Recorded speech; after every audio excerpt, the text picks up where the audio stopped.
the Christian life that we're called to live is not played out on Sunday mornings. It is played out every day that we live. And that's a challenge, at least it is, it's a challenge for me, because oftentimes I can get the way that I'm supposed to act right, but sometimes my reactions betray who I think I am. Let me say it this way. Your actions in life reveal what you think you believe. Okay? Your actions reveal what you think you believe, but your reactions reveal what you actually believe. Let me say that again. I know I'm pretty profound on you already. I know. Let me go back. I'll go slow. Your actions reveal what you think you believe. Your reactions, however, reveal what you actually believe. I mean, most of us believe that it's not whether you win or lose, it's how you play the game. Don't you think that, at least? Some of you may not.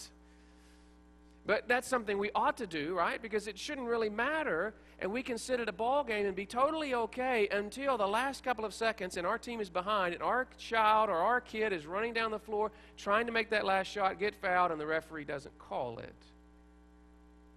And how we react to that determines or betrays whether or not we really believe it doesn't matter whether you win or lose, right? What's scary is that we are willing to betray that, not in front of professionals who are getting paid to play the game, but we will yell at our own children and our neighbors' kids and their coach and the referee. Anybody feeling any conviction this morning? Well, maybe your reactions are not betrayed by that. Maybe your reactions are betrayed by what happens in the stock market. Or maybe your reactions are not betraying you on anything like that, but the important things, like when you take a friend out to go fishing who's never been fishing before and they catch all the fish and you don't. You see, most of us, we can handle our cup of water. We can handle the Christian life, and as long as we're walking, everything is fine until somebody comes up behind us and scares us or surprises us, and then we shake, and then what happens to the stuff that's in the cup? Comes out of the cup. You see, we may have actions of one thing, one way to believe, but when we really get pushed and pressed, who we really are and what we really believe comes out.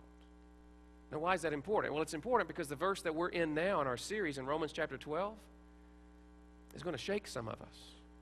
It's going to challenge the way that we think about some things, because in Romans chapter 12, verse 14, where we are in our verses, when we are in our study, we come to the point that we have to talk about actions versus reactions, and here's what the Scripture says. It says that we are to bless those who persecute us. It says that we are to bless and not curse. Now, this one's kind of tough, isn't it? Because our natural reaction is that when someone persecutes us, we have a natural response to that, and it's not blessing, is it? The problem is, this is not just a Pauline idea that Paul wrote down. This is a Jesus idea, because in Luke 6, he said, I tell you who hear me, love your enemies, do good to those who hate you, bless those who curse you, pray for those who mistreat you. Sounds pretty similar, doesn't it? So it's not just that Paul was walking one day, fell over, hit his head, and said, hey, I'm going to encourage you to do this. He's repeating what he heard Jesus say. And then, in fact, Jesus on the cross said, Father, forgive them, for they do not know what they are doing. And so you and I, when we get persecuted, will react, and how we react really shows who we really are. The word bless there, you probably recognize that. Bless means to say good things about, to praise, to encourage, to have positive things. Kendra was taking her high school choir to competition in New York City. I happened to go along several years ago, and we had a tour guide who did not know anything about God. And so when the group got off, the choir went into competition, she said this to us, all my positive thoughts for you. I'm from the South going to church saying, what in the world does that mean? All your positive thoughts, how does that help the choir? What you're supposed to say is, we're going to be praying for you, right? And yet for most of us, we say that word meaning positive thoughts, because we don't really pray for the person that we say we're going to pray for. We just say that. But we mean it as a blessing. We mean it as an encouragement. We mean it as a positive thing. The word curse there is right the opposite of that. Have you ever done this? You're driving along, minding your own business, following the speed limit, and a car zips right past you. And you think, oh, Lord, I hope there's a law enforcement officer in front. Anybody think that when that happens to you? Or is it just me? It's just me. Okay. Y'all are more spiritual than I am, because that's what I pray. If you speed past me, I'm thinking, I am hoping there's a police officer there. That is not a blessing. That is a curse. Right? A curse is hoping that bad things happen. It's being negative. It's giving negative focus. It's invoking evil to that person. That's what that means. And notice here that we are to bless, say positive, praising, encouraging things to those who persecute us. The word persecute there means to chase down, to do damage. It's literally to flee.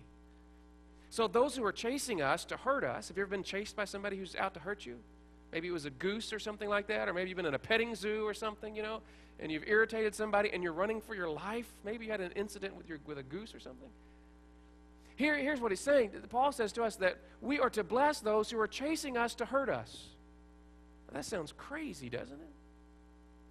And you see, when I read a scripture like this, I don't take this translation. I go to the book of Neil and have a Neil translation for this. Right? And there's a book of Neil that is the unspiritual version. There's multiple versions of this, right? Just like there's multiple translations of scripture. And here's the way that the book of Neil, unspiritual, translates that passage. It says, get even with those who persecute you, a curse for a curse. Isn't that the way you live your life when you're unspiritual? You're not going to bother anybody, but if they bother you, then you're going to bring it, right? That's what we do, isn't it? I'm not going to curse you just because you're just standing there, but if you curse me, I will curse you. That's the way that we live. But here's the other problem with that sometimes we have another book, and this is our spiritual book, and we translate that passage to mean this, that we will not retaliate against those who persecute us. And we won't curse. And somehow we think that's enough. Somehow we think that's Christianity, is that, hey, when somebody persecutes me, I'm not going to persecute them, I'm not going to retaliate against them, but I'm not going to do anything else than that, and if they curse me, I'm not going to curse them. But that is not what the Scriptures say for us to do. The Scriptures command us to go beyond our goodness, to go beyond our spiritualness, and to bless those who persecute you. And in fact, when they curse you, you bless them. How in the world do we do that? Well, the only way that we can do that is the power that Paul talks about at the beginning of this passage. Remember, when we're going through these verses, it's tied into something larger, and this whole chapter begins with this concept. He says, I urge you, brothers, in the view of God's mercy, to offer your bodies as a living sacrifice. See, we're a sacrifice that crawls up on the altar and says, yes, God, I'll do whatever you want me to do, I'll live whatever, and then we crawl off that altar all of the time, don't we? We want to put ourselves back in charge. But what the Scripture says is that we are to be holy, living sacrifices, holy and pleasing to God, because this is a spiritual, reasonable act of worship. That we're not conformed to any pattern of this world. We're not supposed to do that, but we are to be transformed by the renewing of our mind. See, the pattern of the world says, you curse me, I will curse you. The spiritual Christian says, you curse me, I will not retaliate. But it's the power of God that lives within us that says, you will persecute me and I will bless you. Because my mind has been renewed. It goes on to say that we are not to think more highly of ourselves than we ought. Remember, this whole connected to everything? But rather think of yourself with sober judgment in accordance with the measure of your faith that God has given you. So what does that mean? That means that you and I are to bless those who are chasing us down to harm us, bless and do not curse. Now, does that mean that we don't defend and protect ourselves from attack? I'm not that spiritual yet. I'm not that much sanctified. But somehow, in the middle of this, those who persecute us, we are to defend. I read a great book, and the author's here. Todd was here a minute ago, and if you've not read Todd's book, he just came out with a book. We have a gentleman in our church who was the chief ER surgeon at Baghdad for about 15 months. And he's written a book about his experience, not a Christian book, not a children's book. But in this book, I think he demonstrates what we're supposed to do. He tells a story of this, of an Iraqi who was shooting our soldiers. In fact, they were killing some and trying to bring down a helicopter. And what we were able to do is we were able to neutralize him, our troops were. And you know what we did after we neutralized that soldier that was shooting ours? We go in and rescue him and give him the best health care in the entire world to try to save his life. That's what Americans do. That's what makes us great as a people. He also tells a story of an Iraqi who happened to almost blow his hand off, probably building a bomb to kill American troops. And so what do? We fix him up, send him back on his way. Now that may sound crazy, but the reason we do that is not because we're good, it's because we have a Judeo-Christian belief system that's within us. And even when they're persecuting us, even when they shoot us, we will bless them. And there's some good news, Christians. We're going to have more and more opportunity to practice this. Because we're going to have more and more persecution. And how we respond to that is going to betray who we really are. I was at the home store on Saturday because that's where men are supposed to be. I have no idea how to use any of that stuff. Maybe the restroom, but other than that, in the home store, I don't have any clue. But I was looking at wood flooring, and I came across something that I thought was pretty appropriate for us.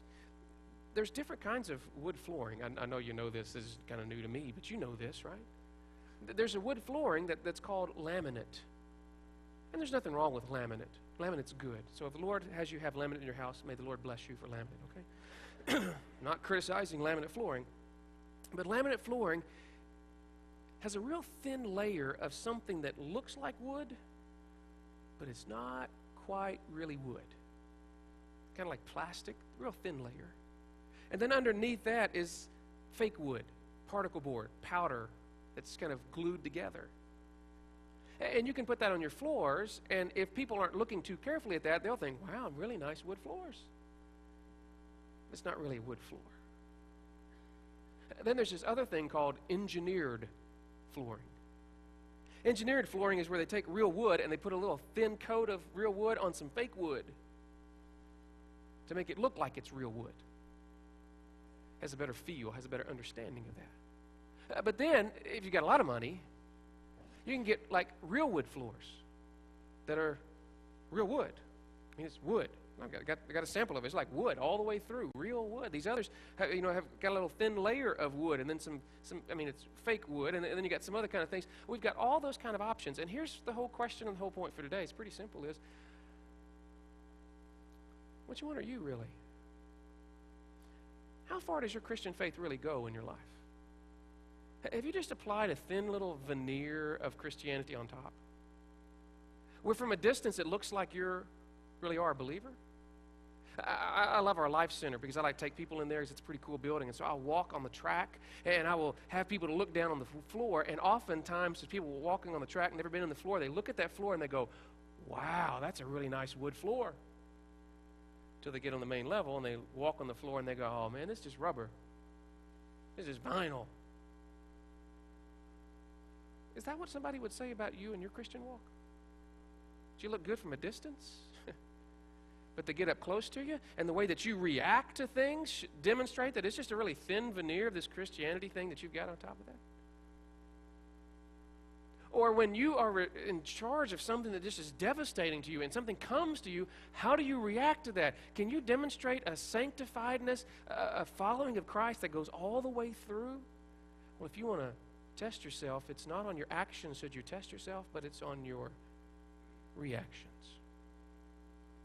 So let me ask you, how are you doing with those who are persecuting you? Anybody have anybody persecuting you? I can send some to you if you don't have any, because I can share some of mine, and I'll let you borrow them for a season, maybe. Because if you don't have them now, they're going to come, because that's what's going to happen. That's just the way that we live. And it may not be your fault, it could be their fault, but it's going to happen. So if you want to know how you're going, how things are happening in your Christian life, Paul tells us that we are to bless those who persecute us. Not retaliate, but to bless.